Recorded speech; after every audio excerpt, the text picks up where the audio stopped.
Theoretically speaking, the faster approach would be surrender, because if we go through the extradition route, there will be a request for extradition coming in through the Department of Foreign Affairs. It will be transmitted to the DOJ for evaluation. We will file it with the proper trial court. Magkakaroon ng pseudo hearing to determine whether or not the request is compliant with the extradition treaty and the extradition law of the Philippines. Posibleng ipatupad mismo ng gobyerno ng Pilipinas ang anumang arrest warrant na ilalabas ng International Criminal Court, ICC, laban kay Senador Ronald Bato de la Rosa. Ito ang kumpirmasyon ng Department of Justice, DOJ, nitong Martes. After which, doon lang ma-extradite yung tao. So we are looking at possibly months, whereas kung surrender, very definitely shorten ang process time. Ayon sa DOJ, kung totoo nga ang sinasabing warrant mula sa ICC, obligado ang bansa na sumunod. Sa ngayon, parehong hindi pa kinukumpirma ng ICC at ng DOJ kung totoo ngang may warrant na inilabas laban kay De La Rosa. Ngunit aminado ang mga opisyal na tinitingnan na nila ang mga legal na option, kabilang na ang posibilidad ng surrender o extradition. Go ahead, make my day, Mr. Trillanes! Bihan mo! Sige ka lang, ngak dyan ng ICC. Sige! Go ahead! Kahit sumama ka pa, mag-serve ng warrant. Sumama ka, ikaw mismo magpusa sa akin. Paliwanag ng DOJ, mas mabilis kung surrender ang gagawin dahil hindi na kailangang dumaan sa mahabang proseso sa korte gaya ng sa extradition na maaaring tumagal ng ilang buwan. Sa ilalim ng Republic Act 9851 o Philippine Act on Crimes Against International Humanitarian Law, parehong extradition at surrender ang maaaring daanan, depende sa magiging desisyon ng gobyerno. Yeah, actually, there is, if you're talking about the possibility of the arrest and the possibility of probably having or raising the issue of immunity, there's no such thing as immunity even if you are a legislator.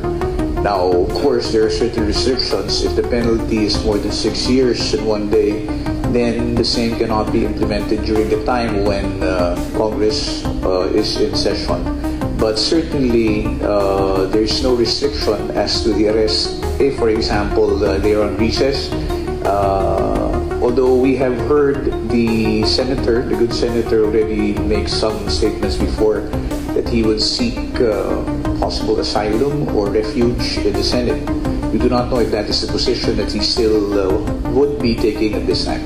Gayunman, nilinaw ng DOJ na baka kailangan munang hintayin ang desisyon ng Korte Suprema kaugnay ng habeas corpus petition ng mga anak ni dating Pangulong Rodrigo Duterte na kasalukuyang nakakulong sa The Hague, Netherlands. Ang dating Pangulo ay nahaharap sa kasong crimes against humanity dahil sa libu-libong napatay sa war on drugs noong siya pa ang alkalde ng Davao at Pangulo ng bansa. But precisely because there are pending petitions before the Supreme Court that we want to be more circumspect in any action that we will be taking. We just do not want the government to be restricted in the options that it will have by saying that extradition is the only route. Because as mentioned also, extradition will take a longer time than you would if, for example, the option of surrender was taken into account. So obviously, at this time, we want to be more careful because the circumstances then and the circumstances now are quite different. At that time, there was no petition yet which was raised or filed before the Supreme Court. Now, courtesy to the Supreme Court, we would probably have to await, or we would prefer to await the resolution of the Supreme Court on the pending petitions before we can come up with a more definitive action. Habang patuloy ang mga legal na pag-aaral ng DOJ, nananatiling tahimik si De La Rosa sa issue. Ikaw ba, Senator, hindi ka nangangamba dun sa pagpasok ng ICC sa bansa natin? Hindi ka pa natatakot? Hindi ako natatakot. Bring it on. Senator, to this day, Bring it on. Wala siyang inilalabas na pahayag o kahit update sa kanyang social media accounts, bagay na lalo pang nagpapainit sa mga espekulasyon ng publiko kung siya ba ay nagtatago o naghahanda sa posibleng aksyon ng ICC. Fix man o, mamatay man ako. Hindi ako membro ng Double Death Squad. Yan ang katoko yan, si Senator De La Rosa. Death squad rin yan. Ayon sa ICC Accredited Assistant to Counsel na si Attorney Cristina Conti, posible umanong confidential ang arrest warrant laban kay De La Rosa at ipinabatid lamang ito sa gobyerno ng Pilipinas. Katulad ng nangyari kay Duterte ilang buwan na ang nakalipas. So the thing is, all documents have to either be classified as for the public consumption or confidential. And so the transmittal of the document is, kumbaga, proof that it exists, but it may not be known to the public.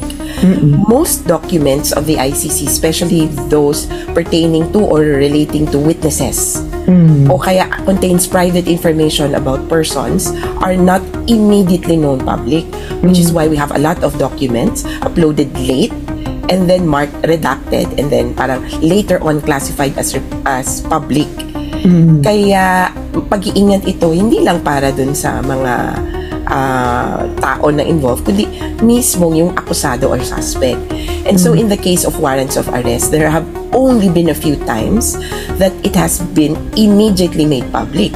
And we have the cases of those who cannot be arrested, like Netanyahu and Putin. In the case of Duterte, it was not made public immediately but was enforced.